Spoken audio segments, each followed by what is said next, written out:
Ce qui se passe actuellement en Iran, c'est quelque chose qui est déjà écrit. Il y a plusieurs années, je dirais même il y a plus d'une décennie. Les États-Unis ont un plan pour soumettre l'Iran. Mais leur plan a débuté depuis la guerre des 10 jours. Le plan, c'est quoi? On veut soumettre l'Iran, mais on ne peut pas s'engager dans une guerre longue. On ne peut pas faire le débarquement qu'on avait fait en Irak ou en Afghanistan. Ce n'est pas les mêmes peuples, ce n'est pas le même territoire. Et du point de vue militaire, ce n'est pas les mêmes armées. Et du point de vue des alliances aussi, ce n'est pas la même chose. C'est pour cela, les Américains ont un plan bien ficelé. Qu'est-ce qu'il faut faire? Il faut laisser Benji s'en occuper. C'est-à-dire que, comment on va faire? On va se cacher derrière Benjamin Netanyahu.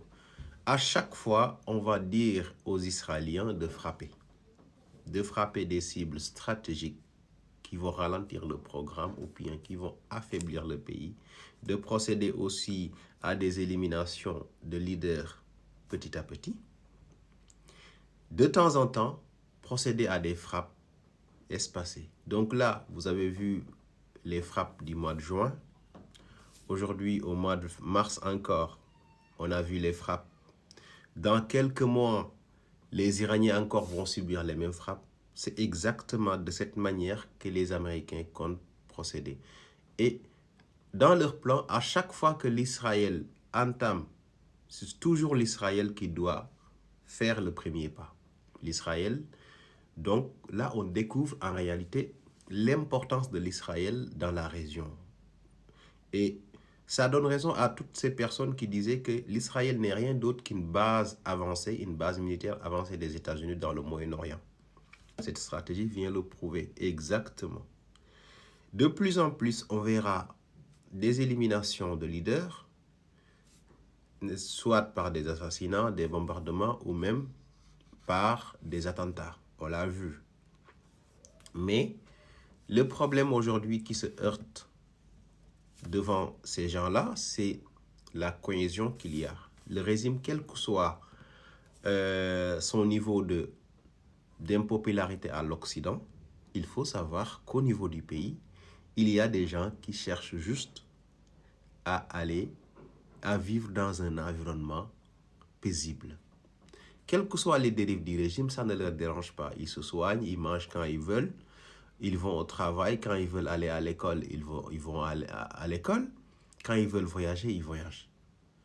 Donc, ils peuvent sortir manifester, mais ils ne sont pas prêts à donner leur vie parce que ils pensent que le régime qui est en place n'est pas aussi catastrophique jusqu'à mériter qu'on se batte jusqu'à mourir contre lui.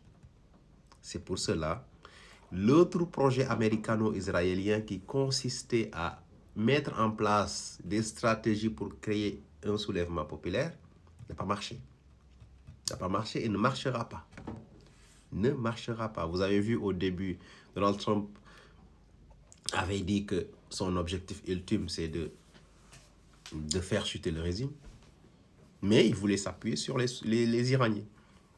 Et là, il a découvert que les Iraniens ne sont absolument pas prêts à se tuer pour le régime parce qu'ils pensent que le régime n'est pas aussi catastrophique. Leurs enfants vont à l'école, leurs enfants se soignent quand ils veulent, leurs enfants, s'ils veulent devenir des scientifiques, ils le deviennent. Il faut se rappeler que l'Iran produit plus de scientifiques que la France et l'Allemagne réunies. Malgré la propagande, l'Iran a plus de représentants, de représentantes au Parlement qu'en France. Il y a plus de femmes iraniennes qui occupent des postes de responsabilité que des femmes françaises.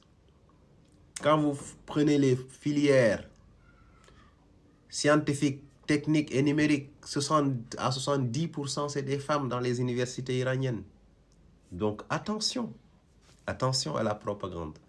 Donc tout ce que vous voyez aujourd'hui, c'est quelque chose qui est écrit, mais ils ne s'attendaient pas à ce que l'Iran soit aussi dur à cuire. Et même, ils le reconnaissent. C'est pour cela, Donald Trump, finalement, il ne sait même plus quoi dire. Aujourd'hui, il dit une chose, le lendemain, il dit son contraire. Aujourd'hui, il soutient une chose, le lendemain, il soutient son contraire. Parce que tout simplement, il n'a pas ce qu'il voulait. Et je ne pense pas qu'il l'aura.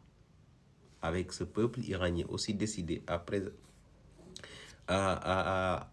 préserver sa souveraineté, je ne suis pas sûr que les Iraniens vont céder un jour.